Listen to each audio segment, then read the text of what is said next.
Hello, fellow preppers. 'Tis I, the Rumpled One. As you can see by the way I'm dressed, this is a prepping video. Today's topic is, what are you preparing to become?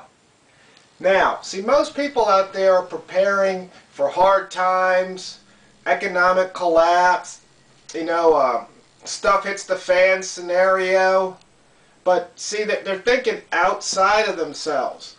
But, you got to decide what you are going to become. Because when stuff hits the fan, it's when the rubber meets the road. You're going to find out what you're made out of. You're going to find out where your heart's at, where your mind's at. You might do some things that you wouldn't normally do. Or you might not do things that you thought you were going to do. Because you see, everything's going to change. Everything is going to change. That means your reactions are going to change. See, a friend of mine wanted me to do do a video on something that I talked to him about. See, there's three kinds out there. There's three kinds of people. There's sheep, there's shepherds, and there's wolves. You're going to wind up in one of those categories.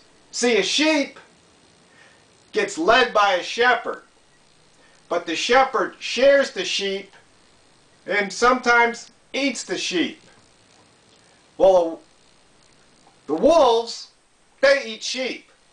Sometimes they eat shepherds. Shepherds, well, they don't like the wolves much, so they try and kill them. So, thing is, you're going to wind up in one of those three categories. I mean, if you're a loner, don't have a family, are you going to try and lead a bunch of others? You're going to be out on your own. Or are you going to be a sheep? Are you going to be led by somebody? Something to think about now, before it happens. I mean, are you really prepared when you're hungry? You see somebody or a group of people and they've got food. Are you prepared to shoot them for that food? Are you prepared to maybe approach them and say, hey, can you help somebody out? Not knowing if they're a pack of wolves and they'll see you and they'll shoot you for your boots, your ammo, your meager supplies. You got to think about this stuff ahead of time, because under the heat of battle, or in the heat of battle, it's too late to think. It's time to react. The only time you can think is if you can go someplace safe and lay out your plan. But you should already have these scenarios ahead of time. So remember, people, failing to prepare is preparing to fail.